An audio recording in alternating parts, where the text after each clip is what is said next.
കേരളത്തിലെ BJPയിൽ അഖിലേന്ത്യാ നേതൃത്വത്തിൻ്റെ ഒരു ഇടപെടൽ ഉണ്ടായിരിക്കുന്നു. ആ ഇടപെടൽ ഉണ്ടായിട്ടുള്ളത് അടുത്ത തെരഞ്ഞെടുപ്പിൽ ഒരു 15 സീറ്റുകളെങ്കിലും ലക്ഷ്യം വെക്കാനും അതിലേറ്റവും കുറഞ്ഞത് ഒരു 10 സീറ്റുകളെങ്കിലും കേരളത്തിലെ നിയമസഭകളിലേക്ക് നേടാനും വേണ്ടിയിട്ടുള്ള ഒരു പദ്ധതിക്ക് തുടക്കമിട്ടിരിക്കുകയാണ്. അപ്പോൾ അതിൻ്റെ ഭാഗമായിട്ട് നമ്മുടെ കേരളത്തിലെ 14 ജില്ലകളെ ഏതാണ്ട് 30 സംഘടനാ ജില്ലകളാക്കി തീരുമാനിക്കുകയും ആ 30 സംഘടനാ ജില്ലകൾക്ക് ഓരോന്നിനും തന്നെ ഓരോ പ്രസിഡന്റുമാരുണ്ടാവുകയും ചെയ്തിട്ടുണ്ട്. അപ്പോൾ ഇതിൻ്റെ ഗുണം എന്താണെന്ന് ചോദിച്ചാൽ ആ ഗുണമെന്ന് പറയുന്നത് ഏതാണ്ട് ഒരു 4 നിയമസഭാ മണ്ഡലങ്ങൾക്ക് ഒരു പ്രസിഡന്റ് എന്ന നിലയിൽ ഉണ്ടാവുകയും അതിൻ്റെ ഭാരവാഹികളൊക്കെ ഉണ്ടാവുകയും ഒക്കെ ചെയ്യും. നേരത്തെ ഇത് ചെയ്തുകൊണ്ടിരുന്നത് CPM ആണ്. CPMൻ്റെ ബ്രാഞ്ച് കമ്മിറ്റികളൊക്കെ ഓട്ടോമാറ്റിക്കലി തെരഞ്ഞെടുപ്പ് പ്രഖ്യാപിച്ചു കഴിഞ്ഞാൽ അത് ബൂത്ത് കമ്മിറ്റികളായി മാറുകയും വളരെ വലിയ തോതിലുള്ള പ്രവർത്തനം സംഘടിപ്പിക്കുകയൊക്കെ ചെയ്യും. ഇത് പലപ്പോഴും UPയിലൊക്കെ തന്നെ നമ്മുടെ അമിത്ഷാ വളരെ കൃത്യമായി നടപ്പാക്കിയതാണ്. എന്ന് പറഞ്ഞാൽ 1.5 ലക്ഷം യൂണിറ്റുകൾ ഉണ്ടാക്കുകയും ഇതുപോലെയുള്ള ഡിഫറൻ്റ് ആയിട്ടുള്ള കുറച്ചുകൂടി ചെറിയ മൈക്രോ ലെവൽ യൂണിറ്റുകൾ ഉണ്ടാക്കുകയും അവിടെയൊക്കെ തന്നെ കഴിവുറ്റ ആളുകളെയൊക്കെ തന്നെ പ്രതിഷ്ഠിക്കുകയും അങ്ങനെ തെരഞ്ഞെടുപ്പിൽ വലിയ തോതിൽ മെച്ചമുണ്ടാക്കുകയും ചെയ്തുകൊണ്ടാണ് UP ഭരിച്ചെടുത്തത്. ഇത് ഏതാണ്ട് ഇതേ ലെവലിലുള്ള ഒരു micro level election management system തന്നെയാണ് ഹരിയാനയിലും അതുപോലെ തന്നെ മഹാരാഷ്ട്രയിലും ഒക്കെ നടപ്പിലാക്കിയത്. UPയിൽ അത് കൃത്യമായി പാർട്ടി വളർത്തിക്കൊണ്ടായിരുന്നുവെങ്കിൽ മഹാരാഷ്ട്രയിലും ഹരിയാനയിലും അത് എതിരായ വോട്ടുകളെ ഛിന്ന ഭിന്നമാക്കിക്കൊണ്ടുള്ള ഒരു പ്രവർത്തനമായിരുന്നു അത്.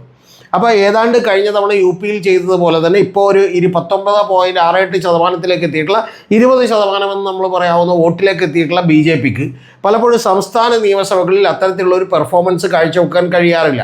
ഇത് പലപ്പോഴും കിട്ടുന്നത് ലോക്സഭയിലേക്കാണ്. അപ്പോൾ അതുകൊണ്ട് തന്നെ സംസ്ഥാന നിയമസഭയിലേക്ക് ആ ഒരു പെർഫോമൻസ് പിടിച്ചു നിർത്തുകയും അങ്ങനെ കഴിഞ്ഞ ലോക്സഭാ തെരഞ്ഞെടുപ്പിൽ മുമ്പിൽ വന്ന 11 നിയമസഭകളിൽ 10 എണ്ണമെങ്കിലും ജയിക്കാൻ കഴിയുമോ എന്ന് പരിശോധിക്കുകയും ഏതാണ്ട് തൊട്ടടുത്തെത്തിയിട്ടുള്ള മറ്റ് 9ഓളം വരുന്ന നിയമസഭാ മണ്ഡലങ്ങളിൽ 1 or 2 ഒക്കെ കൂടി നേടിക്കൊണ്ട് ഒരു 15 സീറ്റുകൾ നേടാൻ കഴിയുമെന്നും അതിൽ ഏറ്റവും കുറഞ്ഞ പക്ഷം 10 സീറ്റുകളിൽ നേടണമെന്ന് വിചാരിച്ച് ഗംഭീരമായൊരു മാറ്റമാണ് സംഘടനാ തലത്തിൽ വളർത്തിയിട്ടുള്ളത്.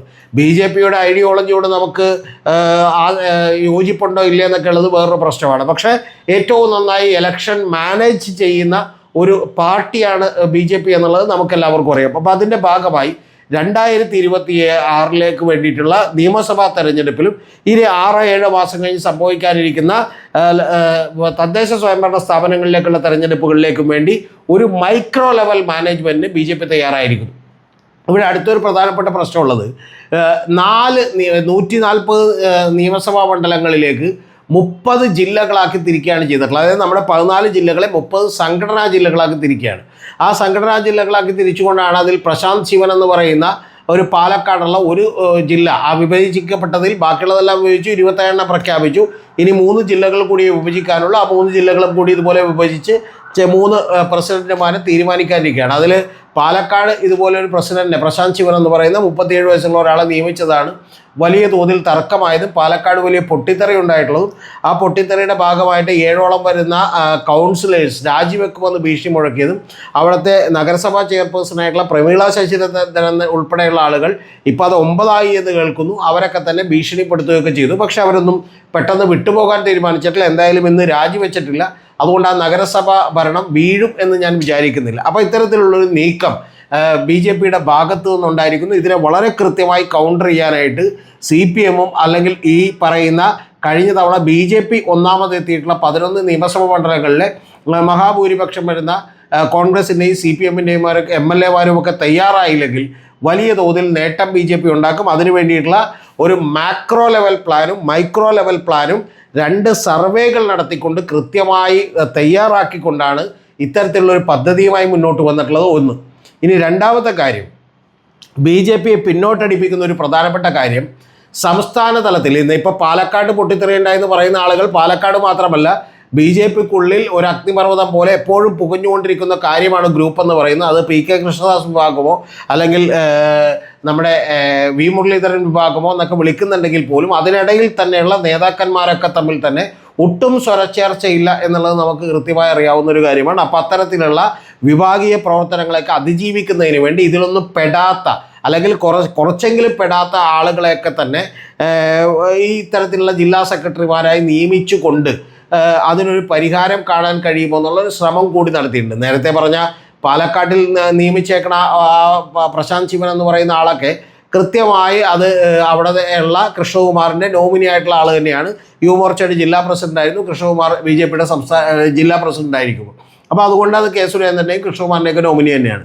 പക്ഷേ എങ്കിൽ പോലും അങ്ങനെ അല്ലാത്ത നിരവധി ആളുകളെ കൂടി വെക്കുകയും കൂടാതെ സ്ത്രീകൾക്കൊരു പ്രാതിനിധ്യം കൊടുക്കുകയും എന്തുകൊണ്ടാണ് തെരഞ്ഞെടുപ്പ് നടത്താത്തതിന് എന്നുള്ളത് കൃത്യമായി അവർ പറഞ്ഞിട്ടുള്ളത്, പലപ്പോഴും ദുർബല വിഭാഗങ്ങളായിട്ടുള്ള സ്ത്രീകളും അതുപോലെ ചെറുപ്പക്കാരുമായിട്ടുള്ള ആളുകളൊക്കെ തന്നെ തെരഞ്ഞെടുപ്പ് നടത്തുമ്പോൾ പലപ്പോഴും അവർക്ക് കൃത്യമായ വോട്ട് കിട്ടാതെ അവർ ഭരണത്തിലേക്ക് എത്താതെ പോകുമെന്നും അതുകൊണ്ട് ഇതൊരു സെലക്ഷനായി കൂടി കാണണമെന്നുമാണ് പറഞ്ഞിട്ടുള്ളത്. ഇത് 2026 നിയമസഭാ തെരഞ്ഞെടുപ്പ് ലക്ഷ്യമിട്ടുകൊണ്ട് കുറച്ചുകൂടി ഗൗരവത്തിൽ BJP ഒരു നടപടി എടുത്തിരിക്കുന്നു എന്നാണ് ഒന്നാമത്തെ കാര്യം.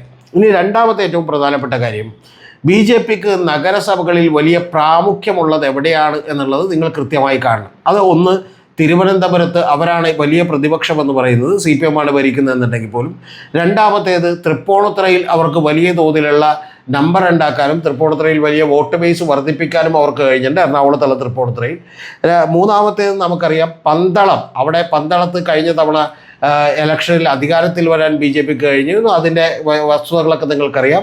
കാരണം ശബരിമലയുമായി ബന്ധപ്പെട്ടിട്ടുള്ള വലിയ പ്രക്ഷോഭവും പന്തളം കൊട്ടാരവുമായിട്ടുള്ള ബന്ധപ്പെട്ടുള്ള അടുപ്പവും ഇത്തരത്തിലുള്ള പല തരത്തിലുള്ള ഒരു സാംസ്കാരികമായിട്ടുള്ള പല കാര്യങ്ങളും, ഒരു ഹിന്ദു സാംസ്കാരികവും അതിൻ്റെ നേച്ചറും ഒക്കെ അവിടെയുള്ള പ്രദേശങ്ങളാണ് ഞാൻ ഈ പറഞ്ഞ തിരുവനന്തപുരവും തൃപ്പൂണിത്തുറയും പന്തളവും ഒക്കെ തന്നെ. പിന്നെ പാലക്കാടുമൊക്കെ അതിനോട് തന്നെ ചേർത്ത് വെക്കാവുന്ന കാര്യങ്ങളാണ്. അപ്പോൾ അത്തരം സ്ഥലങ്ങളിലൊക്കെ തന്നെ ആശയപരമായി പെട്ടെന്ന് അവിടെ കയറി ചെല്ലാനും അവിടെ വലിയ തോതിലുള്ള ഒരു ജനസമ്മതി ആർജിക്കാനുമുള്ള സാധ്യതകൾ BJPക്കുണ്ട് എന്നുള്ളത് പലപ്പോഴും കോൺഗ്രസും CPM ഒക്കെ തിരിച്ചറിയാതെ പോയി.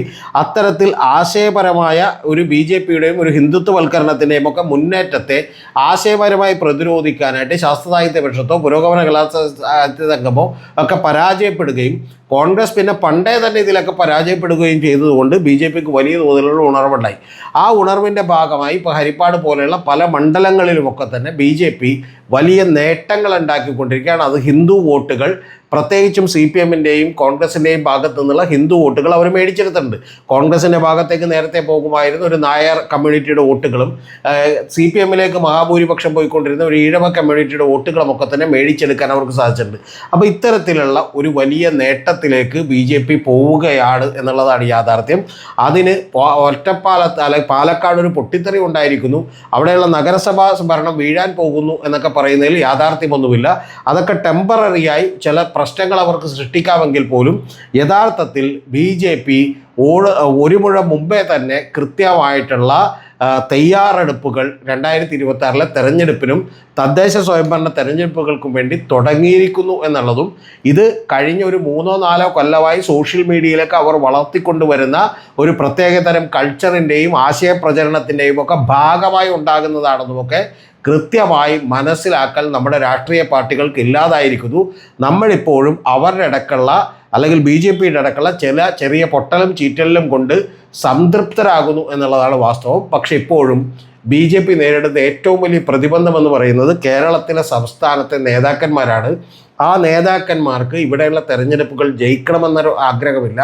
കേന്ദ്രത്തിൽ അധികാരത്തിലിരിക്കുകയും കേരളത്തിലെ അധികാരത്തിൽ വരുന്ന പാർട്ടികളുമായിട്ട് ഒരു സമരസപ്പെട്ട് പോവുകയും ചെയ്യുന്നത് കൊണ്ട് തന്നെ തീർച്ചയായിട്ടും ഇത്തരത്തിലുള്ള ഒരു കൊടുക്കൽ വാങ്ങലുകളിൽ നിന്ന് ചില വിഭവ സമാഹരണങ്ങളൊക്കെ നടത്തുന്നതിൽ മാത്രമേ കേരളത്തിലെ BJP നേതാക്കന്മാർക്ക് താല്പര്യമുള്ളൂ. അത് വലിയ വിലങ്ങുതടിയായി നിൽക്കുമ്പോഴാണ് അതിലൊന്നും ഉൾപ്പെടാത്ത കുറച്ചുകൂടി ചെറുപ്പക്കാരായിട്ടുള്ള ആളുകളെ 30 ജില്ലകളാക്കി തിരിച്ചുകൊണ്ട് ഇത്തരത്തിലുള്ളൊരു സംവിധാനം ഉണ്ടാകുന്നു. ഇതിൻ്റെ പ്രയോജനം മിക്കവാറും ഒരു 4-5 നിയമസഭകൾ എന്ന് പറയുന്നത് 5 നിയമസഭകളിൽ ഒരു ജില്ലാ കമ്മിറ്റി ഉണ്ടാവുകയും ആ ജില്ലാ കമ്മിറ്റിയുടെ നേതൃത്വത്തിൽ ഒരു ജില്ലാ പ്രസിഡന്റ് ഉണ്ടാവുകയും അതിന് ഭാരവാഹികൾ ഉണ്ടാവുകയും ചെയ്യുക എന്ന് പറയുമ്പോൾ കുറച്ചുകൂടി ഒരു മൈക്രോ ലെവലിലുള്ള പ്ലാനിങ് നടത്താൻ സഹായിക്കും. അതിൽ തന്നെ കേന്ദ്ര നേതൃത്വം വളരെ കൃത്യമായി ഒരു 20 മണ്ഡലങ്ങളുടെ ലിസ്റ്റ് കൊടുത്തിട്ടുണ്ട്. അവിടെ കൂടുതൽ ശ്രദ്ധ കേന്ദ്രീകരിക്കാൻ പറഞ്ഞിട്ടുണ്ട്. മുൻകൂട്ടി സ്ഥാനാർത്ഥികൾ അവിടെ നിശ്ചയിക്കാൻ സാധ്യതയുണ്ട്. 2-3 മാസത്തിനകം തന്നെ അത്തരത്തിലുള്ള വലിയ പ്രവർത്തനങ്ങൾക്ക് തുടക്കമിട്ടുകൊണ്ടിരിക്കുന്നു എന്നുള്ളതാണ് വാസ്തവം. ഇനി ഇതിനെ ഫലപ്രദമായി CPM ചെറുക്കാൻ ശ്രമിക്കുന്നില്ല എന്നുള്ളൊരു കാരണം കൂടിയുണ്ട്. അതെന്തുകൊണ്ടാണെന്ന് കൂടി നിങ്ങളറിയണം.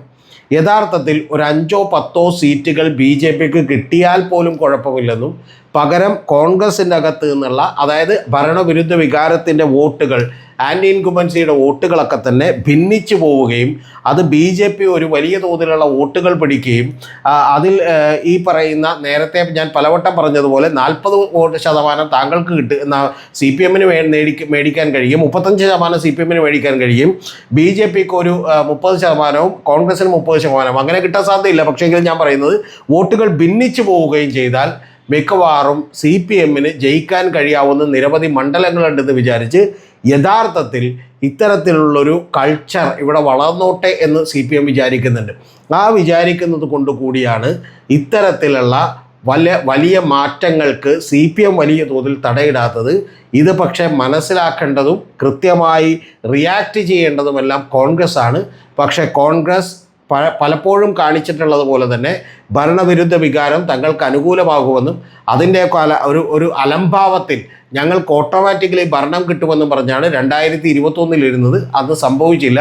ഇനി 2026 BJPയുടെ പാലക്കാടുള്ള പൊട്ടിത്തെറികളിൽ ആശ്വസിച്ചിരിക്കാതെ കൃത്യമായിട്ടുള്ള പ്ലാനിങ്ങും കൃത്യമായിട്ടുള്ള സ്ട്രാറ്റജിയും ബിൽഡ് ചെയ്തുകൊണ്ടുള്ള തെരഞ്ഞെടുപ്പ് പ്രചാരണ പ്രവർത്തനങ്ങൾക്ക് തുടക്കമിടേണ്ടതാണ് കോൺഗ്രസ്. പക്ഷേ കോൺഗ്രസിൻ്റെ ഹൈക്കമാൻഡ് പോലും വലിയ ദൗർബല്യത്തിലായതുകൊണ്ട് കൃത്യമായ നടപടികൾ എടുക്കാൻ കഴിയുന്നതുകൊണ്ട് പലപ്പോഴും അത്തരത്തിലുള്ള നടപടികൾ എടുക്കാൻ കഴിഞ്ഞിട്ടില്ല എന്നുള്ളതാണ് വാസ്തവം. കോൺഗ്രസ് വിചാരിച്ചാൽ എപ്പോഴും മുന്നിലെത്താം. കാരണം BJPക്ക് ഇപ്പം നിലവിൽ ജില്ലാ പ്രസിഡന്റുമാരായി 30 സ്ഥലങ്ങളിൽ വന്നിട്ടുള്ള നേതാക്കന്മാരെക്കാൾ കഴിവുറ്റ, ജനങ്ങളെ ആകർഷിക്കാൻ കഴിയുന്ന നിരവധി നേതാക്കളും അവരുടെ ഐഡിയോളജിക്കൽ ബേസുമൊക്കെ കേരളത്തിൽ സ്ട്രോങ് ആണ്. പക്ഷേ ഇത് ശ്രദ്ധിക്കാതെ കേരളത്തിലെ കോൺഗ്രസും അതുപോലെ മാധ്യമങ്ങളുമെല്ലാം പാലക്കാട് ഉണ്ടായിട്ടുള്ള പൊട്ടിത്തെറി കൊണ്ട് മാത്രം സന്തോഷിക്കുന്നതിൽ യാതൊരു അർത്ഥവുമില്ല. അവിടെ ഇനിയിപ്പോൾ 9 പേരല്ല 16 പേര് വന്നാൽ പോലും അവരുടെ ഒരു ഐഡിയോളജിക്കൽ ബേസും ഒരു വലതുപക്ഷ ആശയങ്ങളുടെ പ്രചരണവുമൊക്കെ സ്ട്രോങ് ആണ് എന്നുള്ളത് കൃത്യമായി മനസ്സിലാക്കേണ്ടതുണ്ട് രാഷ്ട്രീയ വിദ്യാർത്ഥികൾ.